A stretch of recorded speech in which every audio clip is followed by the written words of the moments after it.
থেকে অটো ধরে বা বাসে করে চলে আসবে কাশীপুর উদ্যানবাটি। চলো এখন আমরা ভেতরে প্রবেশ করি। এই হলো ঐতিহাসিক আমাদের কল্পতরু বৃক্ষ। শ্রী শ্রী রামকৃষ্ণ পরমহংসদেব গিরিশ ঘোষ সহ সমস্ত ভক্তবৃন্দকে বলেছিলেন যে তোমাদের চৈতন্য হোক। কি গুরুত্বপূর্ণ ঘটনাটি ঘটে 1886 সালের 1 জানুয়ারি। মা শারদার ঘর ছিল এটা। এখানে মা শারদা বসতেন ভক্তদের নিয়ে। তো এই হলো সেই কক্ষ যেখানে শ্রী শ্রী বাবা রামকৃষ্ণ পরমহংসদেব থাকতেন।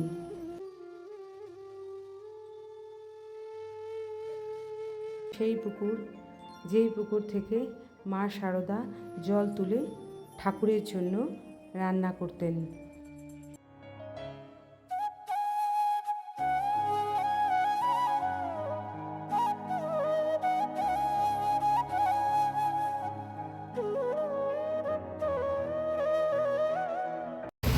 হ্যালো গাইজ, আমি Kanika Kayal, welcome back to my channel Kanika Kayal blog. বন্ধুরা, আজকে কিন্তু আমি চলে এসেছি আমাদের প্রভু শ্রীরামকৃষ্ণের যেখানে শেষ জীবনটা কেটেছিল সেইখানে, অর্থাৎ আমাদের কাশীপুর উদ্যানবাটি। কাশীপুর উদ্যানবাটিতে আমি আজকে পৌঁছে গেছি ঠিক 4টের সময়। তো চলো এখন আমরা কিন্তু পুরো গেটের সামনে দাঁড়িয়ে আছি। তো কাশীপুর উদ্যানবাটিতে প্রবেশ করবো। তো সঙ্গে থাকো, আশা করছি আজকের এই ভিডিওটা খুব ভালো লাগবে। বন্ধুরা, এখানে আসতে হলে তোমাদের যারা মেট্রো করে আসবে তারা শ্যামবাজার মেট্রো স্টেশন বা গিরিশ পার্ক মেট্রো স্টেশন নেবে, সেখান থেকে অটো ধরে বলবে আমরা কাশীপুর উদ্যানবাটি যাব। আর যারা ট্রেনে করে আসবে তারা শিয়ালদা স্টেশনে নেবে, সেখান থেকে অটো ধরে বা বাসে করে চলে আসবে কাশীপুর উদ্যানবাটি। তো এই হলো কাশীপুর উদ্যানবাটির মেন গেট, বিশাল গোলাপি রঙের। তো চলো এখন আমরা ভেতরে প্রবেশ করি। বন্ধুরা দেখো, ঢুকতেই মেন গেটে লেখা রয়েছে রামকৃষ্ণ মঠ কাশীপুর।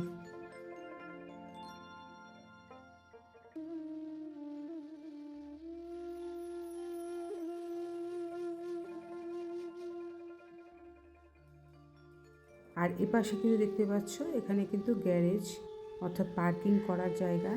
এখানে কিন্তু বাইক পার্কিং করার জায়গা, আর ওখানে কিন্তু 4 চাকা পার্কিং করার জায়গা। আর এখানে কিন্তু রয়েছে একটা অফিস বা কার্যালয়, আর পাশে রয়েছে গ্রন্থালয়। নানান ধরনের পুস্তক তোমরা স্বামী বিবেকানন্দ ঠাকুরের এবং শ্রীমার বই পেয়ে যাবে।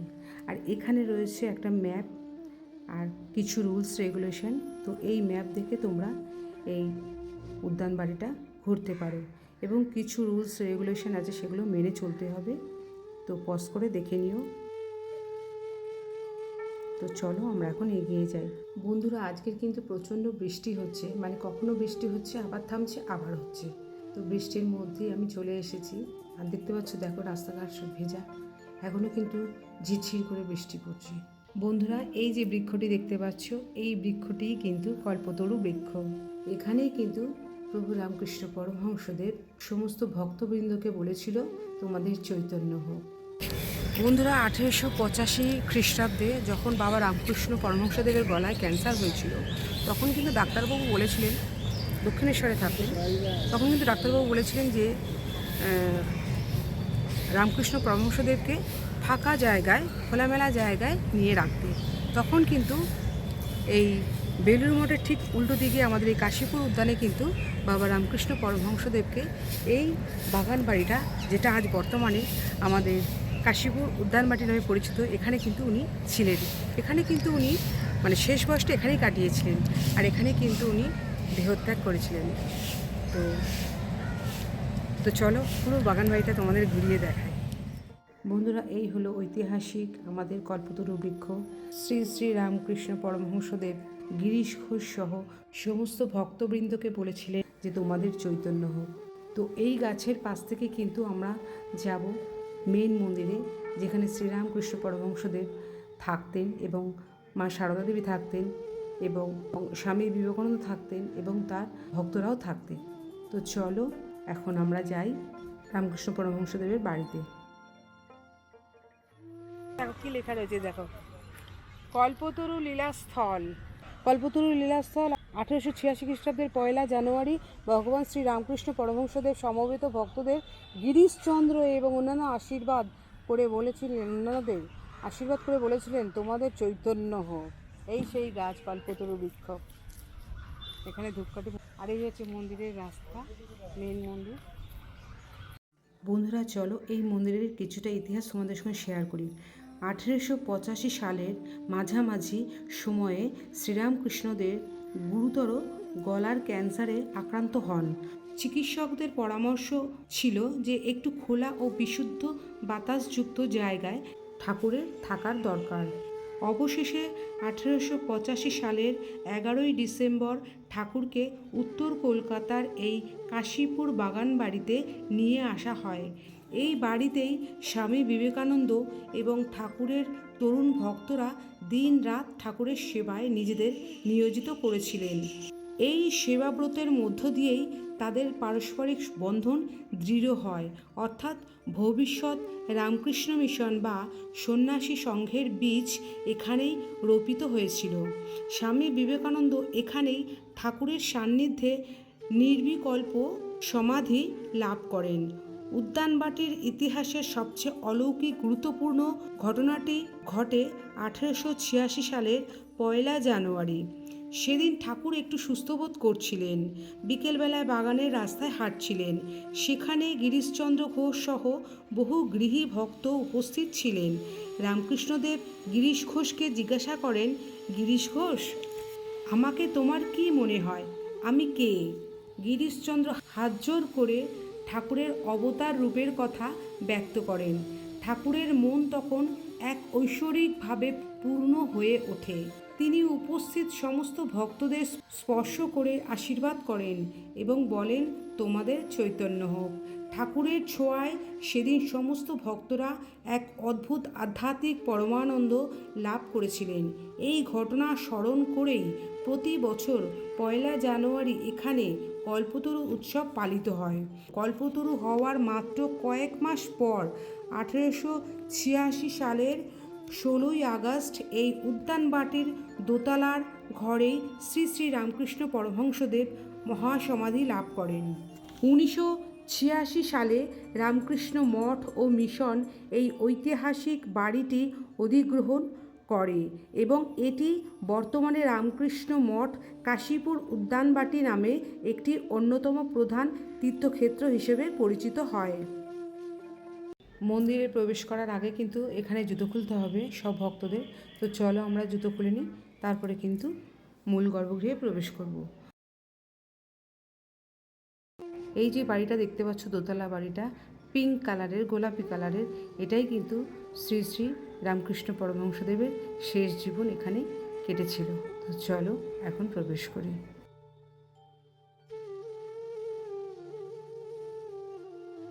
বন্ধুরা এই মন্দিরটি কিন্তু দোতলায়, তো নিচতলায় কিন্তু রয়েছে 3টে ঘর রয়েছে। তো একটি ঘরে কিন্তু বাবা রামকৃষ্ণ পরমহংসদেবের ছবি রয়েছে। বাবা রামকৃষ্ণ পরমহংসদেবের উপাসনালয়, এখানে বসে কিন্তু ভক্তরা ধ্যান করেন।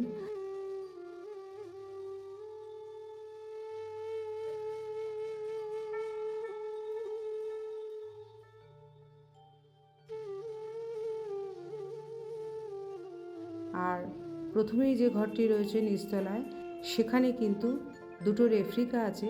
একটা হচ্ছে দক্ষিণেশ্বর কালী মন্দিরের একটি রেফ্রিকা, খুব সুন্দর। আরেকটি রেফ্রিকা আছে এই উদ্যানবাটির, পুরো উদ্যানবাটিটার একটি রেফ্রিকা। আর এখানে রয়েছে নানান মহাপুরুষের ছবি।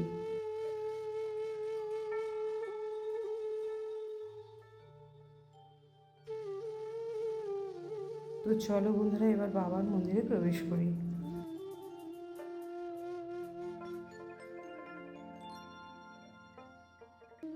বন্ধুরা মন্দিরে ঢুকতেই কিন্তু নিচতলায় সিঁড়ির পাশে বাম দিকে রয়েছে মা শারদার উপাসনালয়।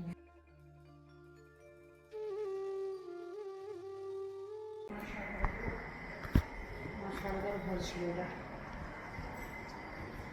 মা শারদার ঘর ছিল এটা। এখানে মা শারদা বসতেন ভক্তদের নিয়ে।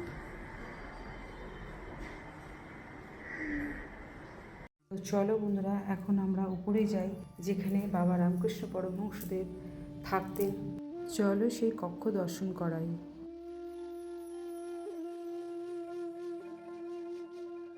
তো বন্ধুরা, এখন আমরা কাঠের সিঁড়ি বেয়ে আমরা দোতলায় যাচ্ছি, যেখানে শ্রী শ্রী বাবা রামকৃষ্ণ পরমহংসদেব থাকতেন এবং যে কক্ষে তার শেষ জীবন মহাসমাধি ঘটেছিল।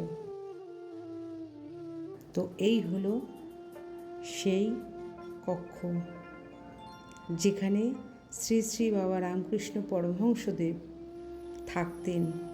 যখন তার গলায় ক্যান্সার হয়েছিল তখন কিন্তু এখানেই এই কক্ষটিতেই থাকতেন এবং এখানেই তিনি মহাসমাধি লাভ করেছিলেন।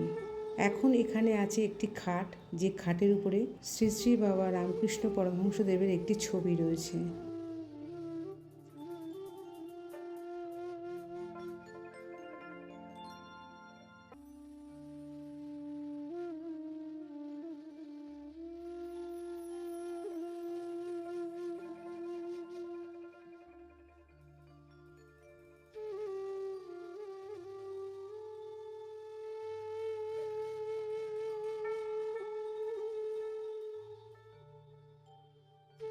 বন্ধুরা, এই মন্দিরের প্রবেশের জন্য দুটো সিঁড়ি আছে।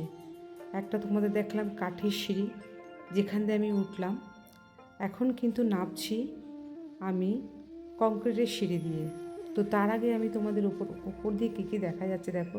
ওপর দিয়ে দেখো আমি তোমাদের পুকুরটা দেখাচ্ছি, যে পুকুরে মা সারদা দেবী জল নিয়ে বাবার জন্য রান্না করতেন। এবং লাইব্রেরিটা দেখাচ্ছি। তো তোমাদের নিচে নেবেও আমি সেই পুকুরটা দর্শন করাবো, তারপরে তোমাদের নিচে নেমে গিয়ে দেখাচ্ছি।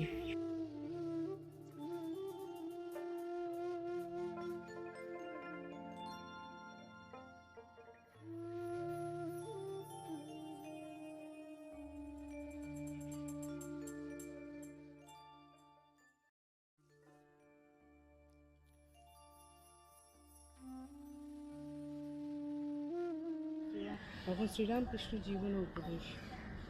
বন্ধুরা, এখানে প্রভু রামকৃষ্ণের জীবন ও উপদেশ ছবির মাধ্যমে তুলে ধরা হয়েছে। ব্রাহ্মণী মায়ের কথা। আর এখানে কি দক্ষিণেশ্বরের প্রথম আগমন ও প্রথম আসেন, তারপর দক্ষিণেশ্বরের পথে, তারপর বিরহ বেদনা, বিবাহ, স্বয়ংবরা, রামের আশ্রমিতে শ্রীরামকৃষ্ণ শাস্তিদান, চর মেরেছিল যে গালে, অদ্ভুত পূজা, তারপর মা খাচ্ছিল না বলে খলায় খড়গ তুলেছিল সেই ছবি, ব্যাকুলতা প্রথম দর্শন, শক্তি সাধনায়, গোবিন্দজির বিগ্রহ ভগ্ন হওয়া, যখন ভেঙে গিয়েছিল ভগ্ন হওয়া, দক্ষিণেশ্বরের কালীবাড়িতে, কলকাতা ঝামাপুকুর টোলে গদাধরের যাত্রার দোল। বন্ধুরা, এখানে দেখো বাবা রামকৃষ্ণ পরমহংসদেব তার এক ভক্তের গলায় গান শুনছে। আর এই পাশে দেখো আরও চিত্র প্রদর্শনী রয়েছে। শ্রীরামকৃষ্ণের উপদেশ বাণী নরেন্দ্রনাথকে বোঝাচ্ছেন বিন্দুর বাসিনী, ভক্ত সঙ্গে শ্রীরামকৃষ্ণ, ভক্ত সকলকে আহ্বান, শ্রীরামকৃষ্ণ ও লক্ষ্মীনারায়ণের কথা, খ্রিস্টান ধর্ম সাধন, সারদা দেবীর দক্ষিণেশ্বরে আগমন, বৈদ্যনাথ দর্শন ও দরিদ্র সেবা, শ্রীমায়ের কাঞ্চন ত্যাগ, সারদা দেবীকে শিক্ষাদান, লাল জবা গাছে সাদা জবা ফুটেছে, এই দেখো লাল জবা গাছে সাদা জবা ফুটেছে, সেটা দেখিয়েছে। ইসলাম ধর্ম সাধন, তোতাপুরি আর রামলালা। এটা হচ্ছে ধ্যান ঘর। এখানে কিন্তু মেডিটেশন হয়, মানে যারা দীক্ষা নিয়েছে তারা কিন্তু এখানে এসে ধ্যান করে। বন্ধুরা, মন্দিরের পেছন দিকে একটি পুকুর আছে। এই পুকুরে কিন্তু এখানকার সেবায়িতরা স্নান করেন।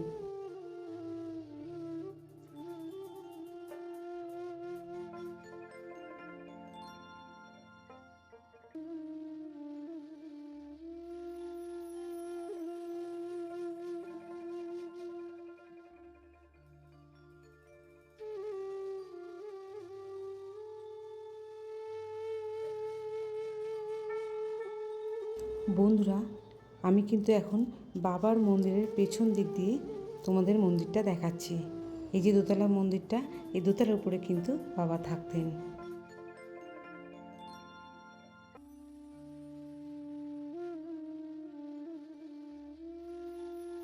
বন্ধুরা, এই রুমটি কিন্তু স্বামী বিবেকানন্দ মানে আমাদের নরেন্দ্রনাথ শিবরাত্রির দিন ভক্তরা মিলে এই কক্ষে শিবরাত্রি করতেন। আর এই কক্ষে মা সারদা দেবী ঠাকুরের জন্য রান্না করতেন। আর এটি হলো বন্ধুরা লাইব্রেরি, এখানে ঠাকুরের সমস্ত রকমের বই তোমরা পেয়ে যাবে। তো চলো বন্ধুরা, এবার তোমাদের সেই পুকুরটাকে দেখাই যেই পুকুর থেকে আমাদের মা সারদা দেবী জল তুলে ঠাকুরের জন্য রান্না করতেন। আর এখানে দেখো লেখা রয়েছে পুরো এই উদ্যান বাটির ইতিহাসটা, তোমরা পজ করে দেখে নিও।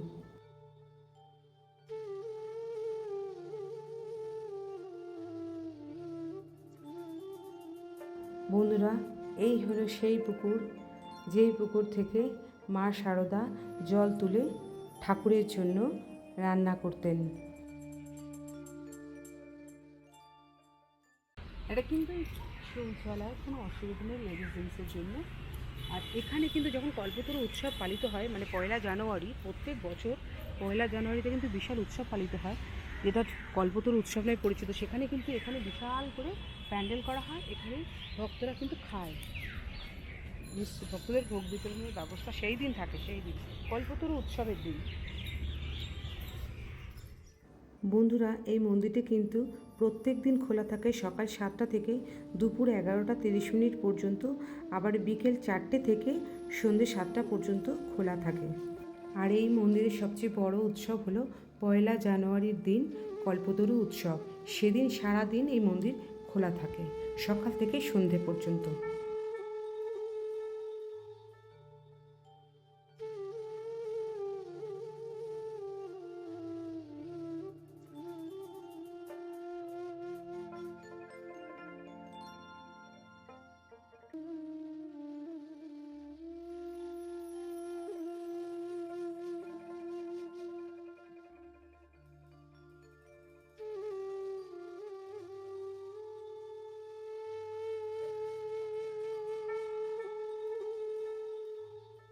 দেখো, এটা হচ্ছে মহারাজের প্রণামের ঘর, মহারাজজি থাকেন এখানে। বন্ধুরা, এখানে দেখো সুন্দর কতগুলো পাখি রয়েছে খাঁচার মধ্যে।